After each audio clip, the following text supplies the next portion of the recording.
After viewing the coming out video of Superintendent Richard E. Patterson on YouTube, my mind, my soul, and my spirit were disturbed to the point that I could no longer internalize my conflict.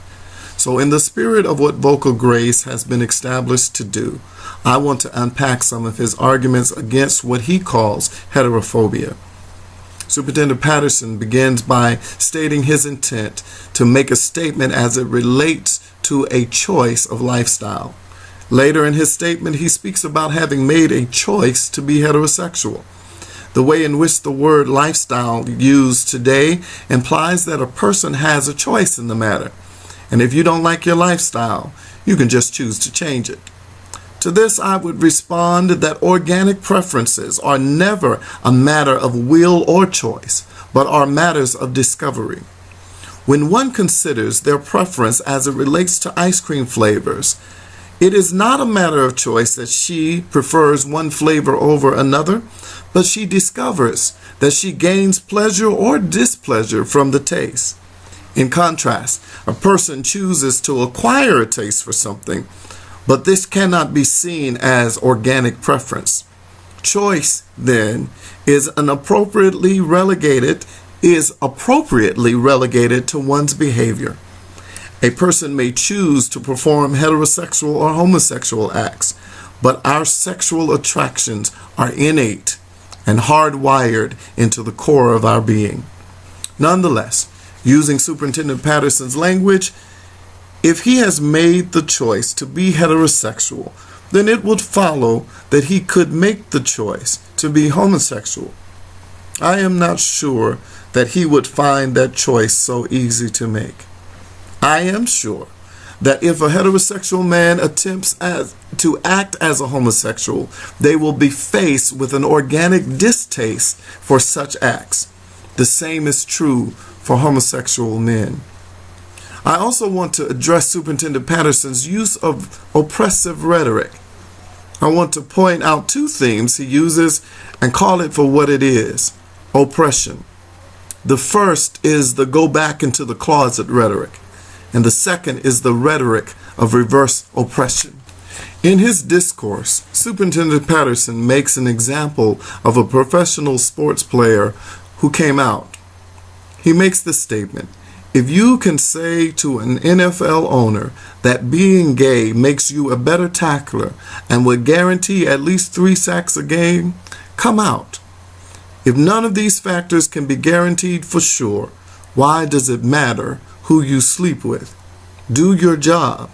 Perform your assigned task and keep your preferences and sexual practices where any dignified individual would, private. In other words, what my homosexual and bisexual brothers and sisters hear is this: go back into the closet. I am wondering, would this also apply to him? As a heterosexual man, should he hide the fact that he is married to a woman?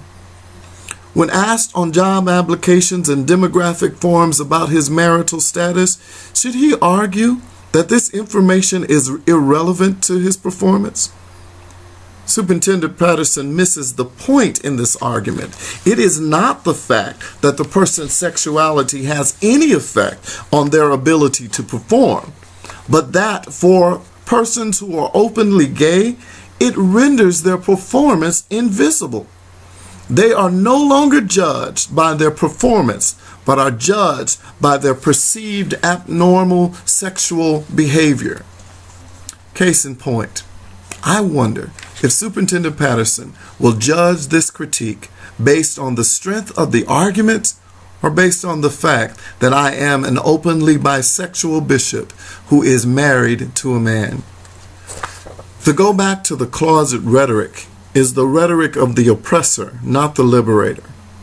In matters of racism, when persons who were able to pass for white were found to have a black person in their recent lineage, the person would be forced back into the social position of second-class citizen at best and non-human at worst. So to say to a gay man, keep your sexuality private, is to say to him, your sexuality makes you inferior, so don't bring it up. It is the oppressor using the gifts, talents, skills, and abilities of a person without honoring or respecting that person as being equally human. It is dehumanizing. Superintendent Patterson also employs the rhetoric of reverse oppression.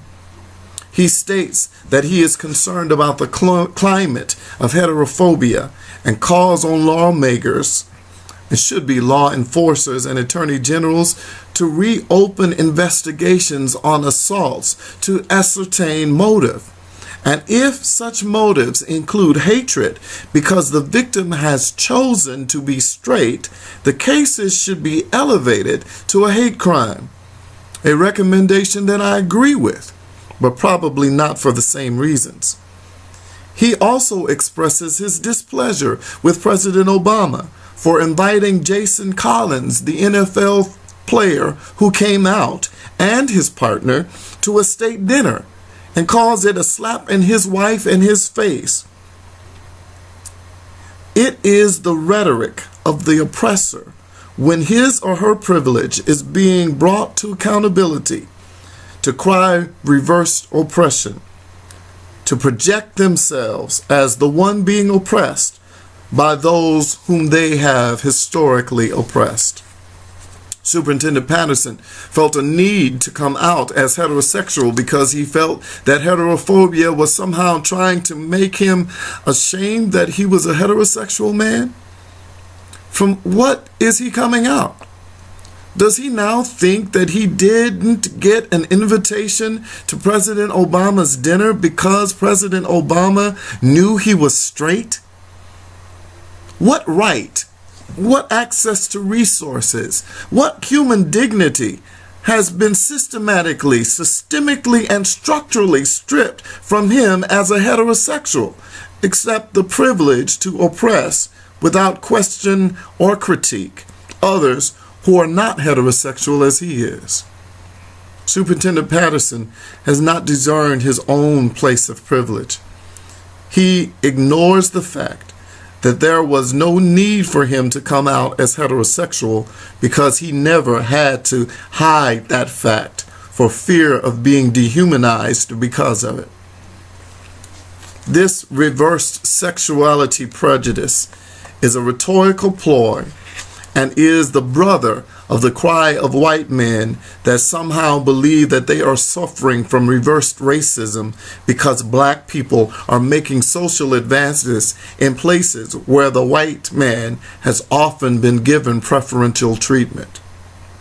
Above all, what disturbs me the most about this action is that it is coming as an image of the black church.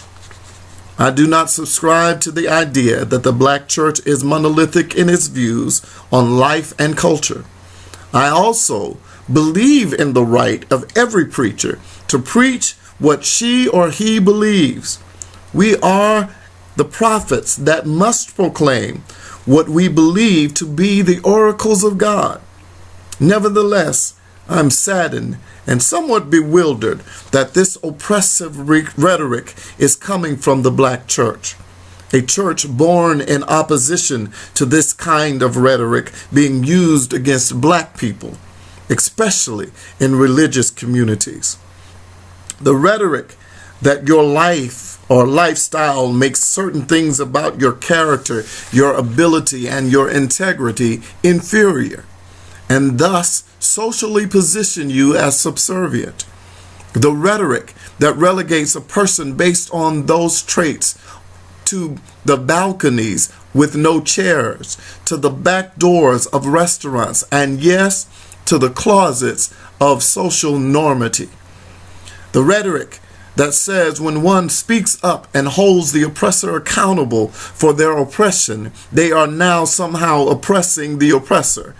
These are things to which we as a black church were born out of and vehemently opposed. How now are we able to use the tools that we took out of the hands of racial oppressors and use them against others whom we deem inferior? Superintendent Patterson ends his coming out video with a call to action. In like manner, let me call the church, especially the black church, to action. Action number 1. Revisit the scriptural texts that seem so clear in their opposition to homosexuality. Read them with fresh eyes. Apply the same exegetical methods you use to get greater understanding for your sermons to these texts. Don't just expose yourself to your own thoughts. Read and evaluate the arguments of others on these texts, both in agreement and in disagreement with your own position. Prayerfully consider all of this in an open and consecrated posture before God. Action number 2. Enter into dialogue with those who do not agree with your position. Share with passion what you believe without any intentions of being converted. And then listen to your discussion partners as they share passionately without being fearful of being converted. Judge the argument and not your discussion partners. Disagreement is not bad, but not being able to articulate clearly why you disagree is a sign of willful ignorance. Iron sharpens iron, so don't be afraid to improve your understanding and your arguments against the opposition. Also, don't be afraid to discard beliefs that you no longer can support as valid. Action number 3. Reflect on your own places of privilege and ask God, how can you use it for the work of preaching the gospel to the poor, healing the brokenhearted, preaching deliverance to the captive, opening blinded eyes, and freeing those who are bruised and, may I add, oppressed? Very clearly, I am advocating for the black church to engage in discussions around this country about homosexuality and related biblical interpretations that create an environment for the oppression of human beings deserving of dignity and the love of God. This is Bishop Alex Dexter Bird from Dallas, Texas, Senior Pastor of the Living Faith Covenant Church, Regional Bishop for the Fellowship of Affirming Ministries South. God bless.